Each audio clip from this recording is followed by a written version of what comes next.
الحمد لله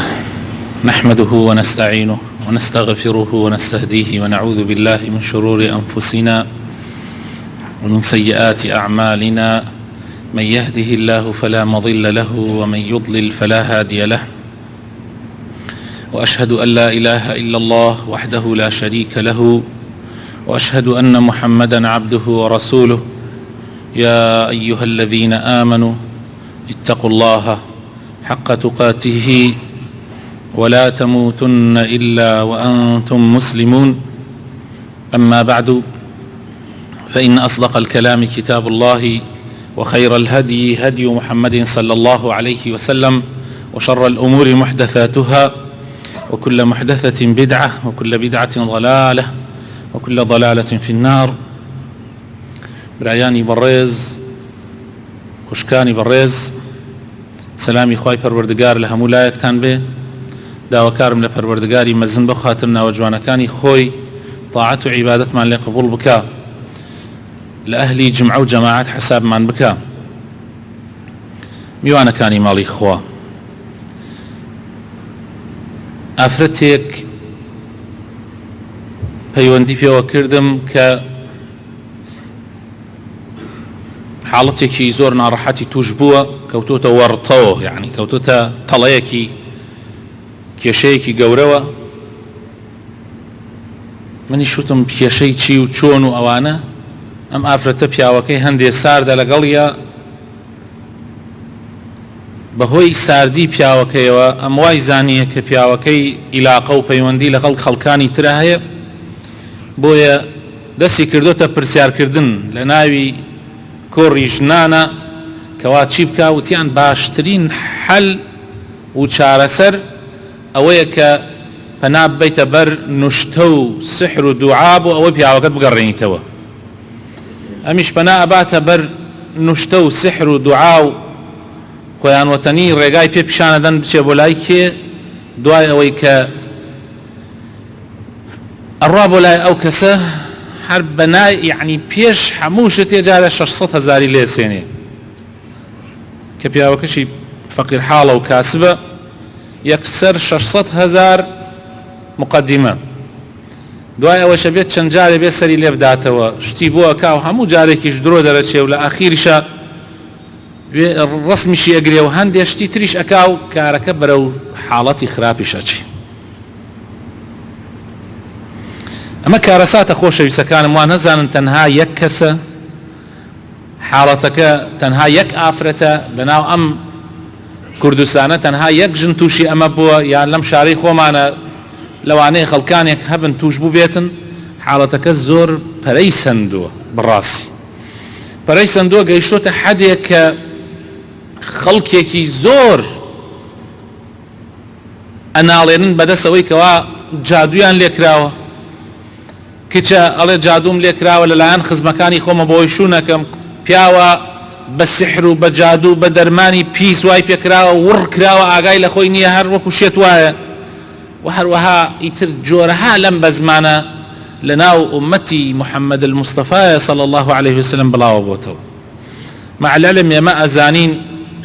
کە بەڕاستی جادو سحر ڕۆیشتن بۆ لای تاڵۆگر ئەمانە هەمووی مخالفی یەکخوا ناسیە، مخالفی دینی تەوحیدە کە خوای تەعالا فەزڵی کرد بەسەر ئومەتی ئێمەیە، ئومەتی ئیسلامە، ئومەتی ئاخر زەمانە، کە ئەم دینە پاکەی بۆ ناردین کە دینی یەکخوا ناسیە، دینی پشتبەستنە بە خوای پەروەردگار، دینێکە کە بەینی تۆ و خوای تەعالا تەنها ئەوەیە کە بڕۆیتە خزمەتی خوای پەروەردگار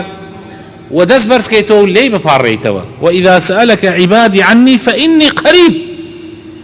پێویست بەوە نییە بڕۆی بۆ لای ئەم جادو بازەکە، ئەو جادو بازەکە، ئەم شێخەکە، ئەو مەلاکە، ئەو سەیدەکە، بە ناوی هەر ناوێک لەم ناوە پیرۆزانە، خۆی ناوی مامۆسای ئاینی و مەلا ناوێکی زۆر زۆر پیرۆزە، و ناوی شێخ طبعا کە لە بنەماڵەی پێغەمبەر بن یا سەید لە بنەماڵەی پێغەمبەر بن صلی الله عليه وسلم. ئەمە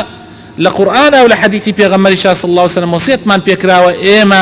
لەگەڵ ئال و بەیتی پێغەمبەر صلی الله عليه وسلم باش بین و نوێژمان هەموو تەحیاتێک کە ئەیخوێنین لە نوێژەکانمانە بەبێ سەڵاوات لەسەر ئەهل و بەیتی پێغەمبەری خوا صلی الله علیه وسلم نەگیراوە. بەڵام ئەم ناوە پیرۆزانە بەکاربهێنرێ بۆ خەڵخەڵەتاندن، بۆ فەساد، بۆ خراپەکاری، بەڕاستی ئەمە نەکبەتیە. ئەوانەی کە خەریکی سحر و جادون خۆشەویستەکانم ئەبێ بزانین ئەوانە حتاوەکو پەنا نەبەنە بەر جن و شەیطان، هەندێک لەو شتانە هەیە نایزانن، ئەبێ پەنا بنە بەر جن، بەڕێگای جن ئەو ئیشە ئەو بەزمانە ئەکەن. و کاتێ جن ئیشان بۆکە ئەبێ ئەمان دەیەها قوربانیان بۆ جنەکە کردبێ، دەیەها ملکەچی تەنانەت کفریان کردبێ بە قورئان، تەنانەت واللهی برا بە ڕێزەکانم یعنی وشەیەلێک کە ناکرێ، یعنی بەخوا یعنی شەرمەکەم لەسەر ئەم منبەرەوە باسی کەم ئەبێ ئەو هەموو شتانە بکەن ئەو جار جن شتیان بۆکە بە پێوە ئەبێ بڕۆنەبان قورئان بە نەعلو بە میزی خۆیان ئەبێ دەستنوێژ بکرن على ئاساس دەستنوێژەکرد. واللهی دەیەهاشتی تر کارەساتی گەورە ئەوانە هیچ نێکیان بە ئیسلام و بە تەوحیدەوە نامێنێ. ئەمجا ئەو ئیشانە ئەتوان هەندێ ئیش ئەنجام بدەن یا هەندێ سحر و جادو ئەنجام بدەن. کەسیش لە غەیب نازانێ خوای پەروەردگار نەبێ. خوای تعالی لە قورئانی پیرۆزە سوورەتی جنە ئەفەرمێ عالم الغیب، خوایە بەس فلا يظهر على غيبه أحدا إلا من ارتضى من رسول. خوای گەورە خۆی عالم الغیبە، کەس لە غەیب نازانێ إلا خۆی نەبێ یان هەندێک لەو غەیبە کە خوای تعالی ئەو پەنهانیە کە خوای تعالی ئەیدا بە هەندێک لە پێغەمبەرەکانی، هەندێکی ئەدا بە هەندێک لە پێغەمبەرەکانی. یعنی نابینی پێغەمبەری خوا صلی الله علیه وسلم فەرمێ لە آخر زمانە ئەوە ئەبێ خۆ ئەمە لە خۆیەوە نایزانێ، ئەمە لەلایەن خواوە هەندێک علامات و نیشانەی پێدراوە. ئەگینا پێغەمبەری خوا صلی الله علیه وسلم خوای گەورە لە قورئانە پێ فەرمێ أي محمد صلى الله عليه وسلم بيان بلي لو كنت أعلم الغيب لاستكثرت من الغيب خير. يعني من خومش غيب نازانم، أجر غيبا بزانايش تكان بشوازي كي تربيه كرد. حتى بيغمبر صلى الله عليه وسلم غيب نازان إلا أول شيء بك خوي تعالى بي داوا بشيك هندي باش خوي تعالى يدابا بيغمران بوسودي خلق خازانجي خلق. قل لا يعلم الغيب، قل لا يعلم من في السماوات والأرض الغيب إلا الله. أما هموي آية سورة جن سورة نمل تأكيد لسروا كانوا كوا غيب كس نايزانه إلا خواي پروردگار نبي. پاشان جادو سحر يكيك لقورترين تاوانا كان تنانت زورك لعلماء علين كفرة، يعني أو كس كافرة به. وما كفر سليمان سورة بقرة آياتي 102 وما كفر سليمان أوان علين سليمان في ريك سحر يعني كردية پیغمبر سليمان عليه الصلاة والسلام جاء خواه تعالى فرمي حاشا سليمان كفر بك خليكي سحر وجادو به. وما كفر سليمان ولكن الشياطين كفروا، شيطان كان كافر بون بچي يعلمون الناس السحر. هروها لو آيات خواه تعالى فرمي فيتعلمون منهما ما يفرقون بين المرء وزوجه. او سحري كثيرا بن اولدا بين جنوبياو بكن هولدن او شتانا بكن كوا امر لنا خلقا باوا. وما هم بضارين به من أحد إلا بإذن الله. باب زاني كجادو سحر وأمانة حج دوري كأني إلا بإذن إخوانا به. إنسان كبشتي بخوا بس اشتكان همو بوچولا بيتوا. أم جا خواه تعالى لآخر آية تكافر ويتعلمون ما يضرهم ولا ينفعهم. أو سحر أو أن في ربن قازان جينية بويان زرري هي بويان. والأخير أخوة تعالى فرمي ولقد علموا لمن اشتراه هركس خريكي سحر بيو فيري سحر ببي ما له في الآخرة من خلاق. لآخرتها هيج بشيكينية بويا آقاما لخومان بي. إنما أخوة تعالى لسورة طه فرمي درباري ساحر كان فرعون أفرمي إنما صنعوا كيد ساحر أو أوان كرديان هموي كيد فيري ساحرة ولا يفلح الساحر حيث أتى. وبيغمري خوشويس نشمان صلى الله عليه وسلم أفرمي خوتان لبحود قناح بباريزن كقورترين قناح كانا خوشويس كانا اجتنبوا 7 الموبقات. تشيوشين أوانا وتيان أي بيغمري خوات تشيوشين قالوا يا رسول الله وما هن؟ قال بيغمري خوات فرمي الشرك بالله بريارداني هاو بش بو خواي پروردگار والسحر دوم يعني يكسر فرمي سحر سيمان فرمي كسيك بكوجي قتل النفس التي حرم الله إلا بالحق كسبنا حق بكوجي چوارميان فرمي وأكل الربا خواردني سو فائز ربا بينجم وأكل مال اليتيم خواردني مالي يتيمك كباركي بأمانة خريعة الله تو باركي أخوي نك أوي بروي بو ماليان ما يسا خلق فير بو والله أنا أتشمنا مال يتيم أو ناقوم ولا بروي أو كان حرامة ما أخو خلطان دنا يعني شي أو كي ناقوم حرامة أما حر خوات غلطيني نتشي بو مالي قناح باريوي شو أو يتيمة بيويسي بنازة تو سرداني نكيتو والله آوي ناقوم يعني أو قناحة بلام أميك خواف بيغمري خواف فرمي صلى الله عليه وسلم خواردني مالي يتيم قصدي أويك أمانتك يتيم لا تو باركي بخويتو دايجيريكي والتولي يوم الزحف راكردن للروجي روبا روبونوي دجمنان لكاتي شري وغزاي كافرانا كاتي برانبر دجمن وستايتا وبشت هلكي أوش قناحي قوريا وقذف المحصنات المؤمنات الغافلات وبختيان هلبسن بو كسي كآقاي لخوي نيتو بختياني بولا بس أمانا لك كاوانا قورا كانن دوميان سحر بو خوش يسكانم أو كسي أتي بولاي ساحر جو بقرن لم حديثانا جو بقرن بدجواني بتايبت خشكان باشان بيوانيش جو بقرن بيغمري خواه صلى الله عليه وسلم فرمين من أتى كاهنا أو عرافا فصدقه بما يقول فقد كفر بما أنزل على محمد الكسي بتشي بولاي جادو بازك باور بك طبعا تو أتشي بولاي جادو باز لم خالانا بدرنية يا أو تاني باوري بيكي أتشي بولاي باوري بيكي قناعتت بقسكاني هي بويا أتشي بولاي بيغمري خواه صلى الله عليه وسلم فرمي وكفر هر كسي بتشي بولاي جادو باز باوري بيبكا وكفري كردو بدينكي محمد صلى الله عليه وسلم جاء بي إنسان أقادار بي وخاريكم أقر باوري بيبكا أقر بروي بولاي باوري بينكي تو أتشي بولاي بس باوري بيناكي برساليكي ليكي تو باوري بيناكي بيغمري خواه صلى الله عليه وسلم فرمي من أتى عرافا فسأله عن شيء لم تقبل له صلاة 40 يوما هر كسي بتشي بولاي طالو قريك الله يبقى من هذا كم برساليكي ليكم أم قصة لناو بياوانا زورا خلقيا زور بمني وتوا ما مصمم عشان بس برساليك منك هيك باورم بينيا أفرميت بيغمر صلى الله عليه وسلم فرميت شل روج نيوجد دروسنية شل روج نيوجد دروسنية يعني نيوجا كانت برز نابت ولا إخوة أي أجر بتشي بولاي بس تنها جو بقري حيتش نكي بس جو بقري طبعا مش تاوانيكي قوري بو لبر أوي خواي تعالى أفرمي لقرآن وقد نزل عليكم في الكتاب أن إذا سمعتم آيات الله يكفر بها ويستهزأ بها فلا تقعدوا معهم أجر لشوني كابوي خلقي قالتي بخواكرت قالتي بآياتكاني خواكرت قالتي بتشتكي لشريعة إسلاما نابي لقال أنا دانشي أجر لقال أنا دانشي توشيكي كلا أول أجر لقال أنا دانشي توشيكي كلا أول أي تقرب لا يتعالوا ادعاء غيبك تو آوات بسراتي وآوا أبي وآوا أبي توش دانشي تبيتن أبي يا أبي بكيش تناو دميا يا أبي بلقبش تمان سري يا أبي تفكي تناو تشاوي نابي لو مجلس دانشي أبي هالصيت أجينا هالنصي وكو أوايت يعني رازي بويتبو أبي آقاما لخومان بخوش يسكن أما مسألة اعتيادينية بلام أقر تور رويشتي بولاي جادو قر بولاي تالو قر رويشتي بو يلوتي بشكينيت بو يبورتي بشكيني بو أو عالمة دريخيك أو دروزنا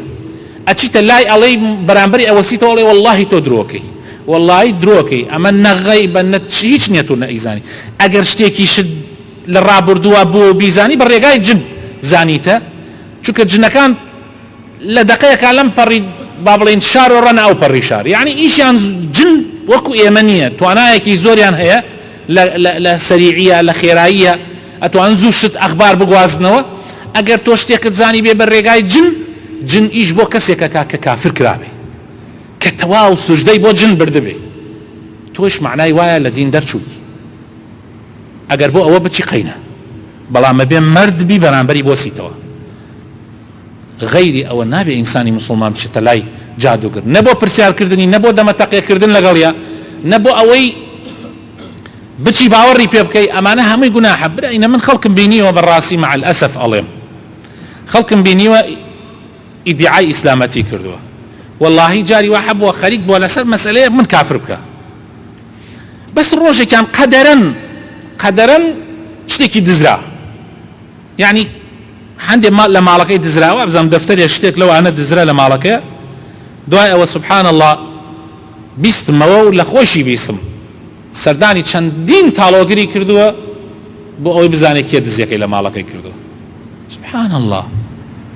یعنی بەو شێوازە تەوحید و یەکخواناسی و ئیمان و دینداریەتێکە پارێزی ئەبێ ئینسانی مسلمان زۆر قایم بێ مهمترین شت ئەوەیە تۆ لە کات تەنگانەیە لە کاتێکا لێت قەومە پیاوی مەیدان بی جا ئەگەر تۆ لە خۆشیات پیاوی مەیدانیت و ئیدعای دینداریەتیەکەی لە کاتێکا لێت قەومە ئیتر نە تەوحیدت ئەمێنێ نە دین تەمێنێ یعنی معنای وایە هیچ معنای ئەوەی بەس قسە بۆ ئەوەی کە کردوتە پێشووتر جا ئەبێ ئاگامان لێ بێ داواکارم خوا لە گوناحەکانمان خۆش بێ یا ڕەبی عەفومان بکەی یا ڕەبی خوایە بۆ خاتر ناوە جوانەکانی خۆت بۆ خاتر ئیسمی عەظەمی خۆت دامەزراومان بکەی لەسەر دیندارەتی لەسەر ئیسلامەتی یا ڕەبی خوایە شتێک نەکەین کە تۆ لێمان ئەڕەنجی یا ڕەبی خوایە لەو کەسانە نەبین کە کارێلێک ئەکەن تۆ تووڕاکەن یا ڕەبی خوایە ئیسلاحی حاڵمان بکەی یا ڕەبی خوایە ئیسلاحی حاڵمان بکەی یا ڕەبی خوایە باشەمان بێنیتە ڕێگا یا ڕەبی لە خراپە بە دوورمان بگری یا ڕەبی ماڵ و مناڵمان ساڵح بکەی یا ڕەبی ڕەحم بە دایک و باوک و برا و خوشکانمان بکەی یا ڕەبی خوایە بۆ خاتر ناوە جوانەکانی خۆ شیفای نەخۆشەکانمان بدەی بە تایبەتی ئەو نەخۆشانەی کە خۆیان لێرە دانیشتون یا کەسێکیان نەخۆشە یا ڕەبی خوایە بۆ خاتر ناوە جوانەکانی خۆت بۆ خاتر ئیسمی عەظەمی خۆت هەر کەسێک شتێکا لە دڵیە داوایەک حەزەکان من بۆی بکەم یا ڕەبی خوایە لە تو ئەپاڕێنەوە بە ناوە جوانەکانت بە ئیسمی عەظەمت یا ڕەبی هەر کەسێ ڕاز و نیازێکی بۆی جێبەجێ بکەی خێری دین و دنیای تێ بخەی بۆی یا ڕەبی خوایە ئەوەی مناڵی نییە مناڵی ساڵحی پێکەرم بکەی ئەوەی قەرزارەکەی بۆ جێبەجێ بکەی ئەوەی حەز لە ژیانی هاوسەرایەتێکە بۆی ئاسان بکەی یا ڕەبی خوایە بۆ خاتر ناوە جوانەکانی خۆت ئەوەی خانووی نییە و ماڵی نییە بۆی ئاسان بکەی یا ڕەبی خوایە خێر و بەرەکەت بڕژێنە بەسەر وڵاتمانە یا ڕەبی خوایە کوردستانمان پڕ بەرەکەت و خێر بکە یا ڕەبی کاربەدەستانی چاک و دادپەروەر بکە یا ڕەبی هەر کەسی ئەوێ ئەمن و ئاسایشی ئەم وڵاتە تێک بدا یا ڕەبی بە دەردی خۆیەوە مەشغوڵی بکەی یا ڕەبی خوایە ئەمن و ئاسایشمان هەردەم بەرقەرار بێ یا ڕەب العالەمین ئامین ئامین برایانی بەڕێزم خوشکانی بەڕێز ئەی ئەگەر کەسێک تووشی سحر هاتبوو ئەی ئەگەر کەسێک ترسا لە چاوپیسێک چی بکات لەو حاڵەتانە بڕوا پەنا باتە بەر ئەم و ئەو تاوەکو فەسادێکن تاوەکو ئەخلاقی تێکەدەن تاوەکو دینی تێکەدەن تاوەکو پارەکەی ئەدزن بڕوا پەنا باتە بەر ئەوانە یا بەینی خۆی و خوا لە خوا بپارڕێتەوە براینە ئێمە هەموومان لای خوا دوعامان قبوڵە ئەگەر ڕاست بکەین ئەگەر ڕاست بکەین دوعامان لای خوا قبوڵە داوامان لای خوای گەورە قبوڵە خوا پەردەیدا نەنا لە بەینی تۆ و لە بەینی خۆیان هیچ پەردەیەک نییە والله هیچ پەردەیەک نییە لە خوا بپارڕێرەوە داوا لە خوا بکە خوای تەعالی ئایەت الکورسی داناوە بۆ پاراستن